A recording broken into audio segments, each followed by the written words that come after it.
This video builds off of 4 previous videos, so if you haven't watched those, this video might not make too much sense. Across the Earth, tourists flock to exotic destinations, carrying with them resources and capital, the means to develop untamed land into habitable territory.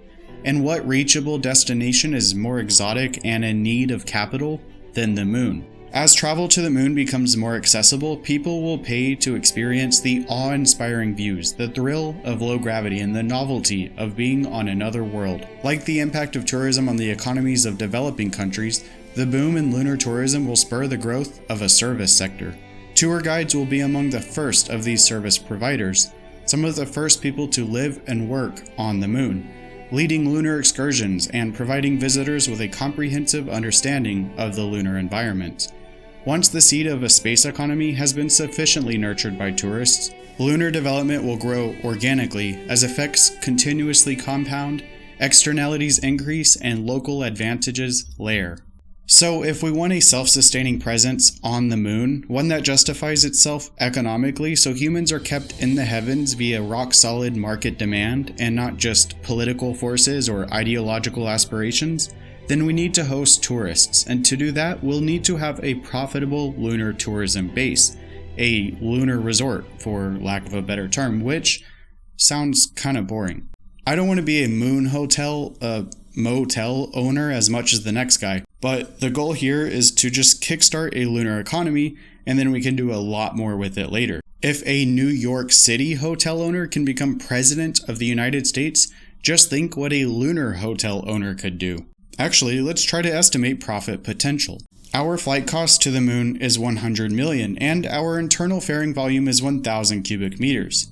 SpaceX has said Starship would be able to carry 100 people to Mars, but that is a 7 to 9 month journey. The moon is only 3 days away. Considering a Boeing 747 has an internal volume of 876 cubic meters, less than Starship, and carries 416 passengers, 200 for a 3-day lunar ship journey to the moon is reasonable. 100 million divided by 200 passengers is $500,000 each for transport break-even costs. Unfortunately, even after 42 years of trickle-down Reaganomics, not all 8 billion humans on the Earth can yet afford to dish out a minimum of $500,000 for a trip to the moon. So then how many humans can? I guess a good place to start is by asking how many millionaires there are.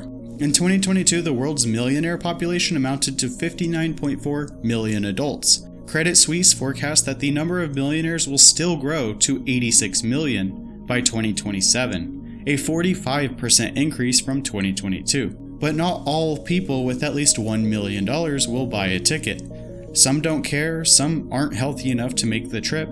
Some people will buy multiple tickets while others will buy just one, and many will buy none. But I think we have a metric that already exists involving people who have money, health, and an interest in things like space, science, and technology. Something that would correlate well with potential ticket buyers: general aviation.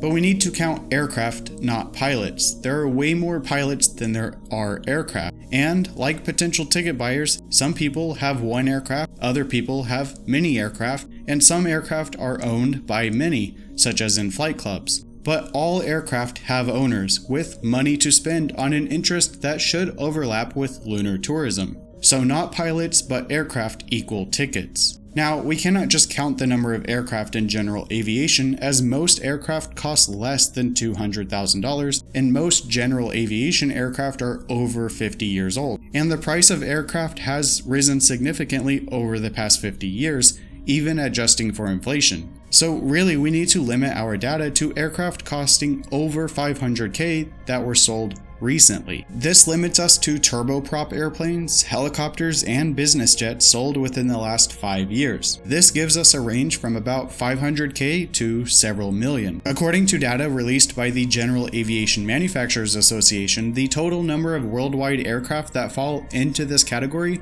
is 10,763. Since Credit Suisse estimates a 45% increase in millionaires over the next 5 years, I think it's safe to just round up to 11,000. That's nearly 11,000 purchases of at least $500K in the last 5 years, in a market that would likely align with lunar tourism. So we have our target market and our transport break-even costs, but what about our build and labor break-even costs? To estimate both of these costs, we need to know how long our guests are staying. Let's say we send up 200 guests at a time, and they stay for an average of 2 weeks. Why 2 weeks? Well, it doesn't have to be, but I think it makes sense because of the lunar cycle. Moonwalks during the day, stargazing at night.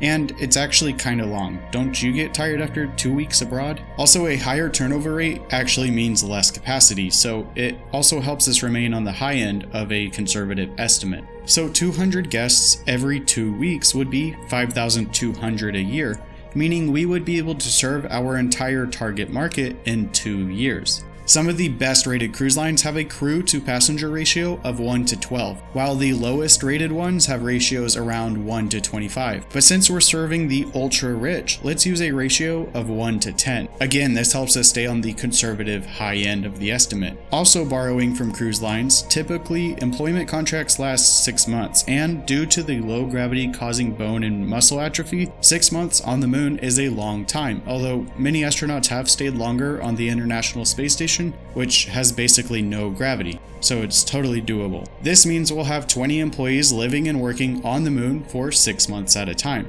or 40 employees a year, 80 contracts over 2 years. If each contract pays $100,000, then we'll need to spend $8 million in wages, which would add $727 to each ticket. One lunar ship can carry enough food to feed 626 people on a 3,000 calorie diet continuously for 1 year.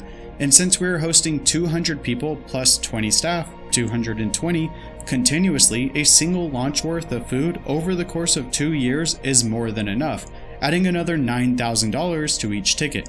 We also need to add the cost to launch the staff to the moon to each ticket, which would be 80 people or 40% of a launch, 40 million. So add another 3,636 to each ticket. How large do we need to build to host 220 people at a time? Well, cruise ships have about 122 cubic meters per passenger, and the International Space Station has about 130 per astronaut. We could obviously go lower, but let's go with the high-end number of 130 cubic meters per head, which would result in us needing 28,600 cubic meters of habitable space. Let's round up to 30,000. To build this large, we must deliver another nuclear reactor since the first one only provides enough power for 20,000 cubic meters and we need 30,000. 2 reactors would provide enough power for 40,000 cubic meters, and with our first outpost and the machine shop and the first 1,600 cubic meter building, plus the 30,000 cubic meters we intend to build, we'd have 33,600 cubic meters needing power. So let's deliver the second reactor with a second excavating rover aboard a ship that will land sideways, open like a cargo plane and unload the rover, then close and be buried to serve as the reactor housing, same as we did with the first one. This whole process adds another 140 million, 10 million for the reactor and 130 for the ship. Our steel production rate is unknown, but 30,000 cubic meters isn't a small project, and we still have a bunch of empty space in the rear of that second ship, so we might as well send up another 2 electrolysis reactors for an additional 200 million. Now, we've essentially doubled our build rate capacity, which is unknown, for an additional 340 million, adding $30,000 to each ticket. As for construction labor costs, well, we don't really know if most of this can be done remotely using something like Boston Dynamics robots, or if humans need to be present fully or just partially. This cost could only be estimated by simulating the entire build process from start to finish and finding the optimal strategy first. But let's just assume 2 years of build time involving 4 flight missions and a team of 20 robots and humans being paid $150,000 a year. The Boston Dynamics Atlas costs about $150,000, so this accounts for wages and purchasing cost. This would total $106 million or $3,533 per cubic meter, adding a final $9,636 to each ticket. Our final ticket break-even cost is $552,999. Obviously, we have to round that up to $553,000. Importantly, we did not push our $4 billion R&D costs onto our 11,000 consumers for several reasons. First, it is safe to assume much of this cost would be subsidized by grants from Uncle Sam. Second, even if that were not the case, the R&D cost directly translated into the ability to build on the moon. This is very powerful and can generate revenue in many different ways outside of tourism. I'm sure NASA and ESA and JAXA and CERN and all the other acronyms and the Pentagon and many other private corporations will be lining up to pay you to build them a habitat. Our tourism analysis is just to get a very narrowly defined conservative baseline estimate of earning potential to prove the viability of being a lunar hotel owner. We only added up the ticket cost for things directly related to tourism. So with a $553,000 break-even ticket cost, the only question now is how much should we charge for profit? The higher the ticket price, the more people will be priced out, lowering our earning potential. But we also have to consider demand, as the first trips will be worth much more than later trips, and the best way to do that is to auction off the tickets, letting the market decide. However, just to get an idea, if the average ticket sold for $600K, we'd profit about $517 million in 2 years. Not revenue, profit.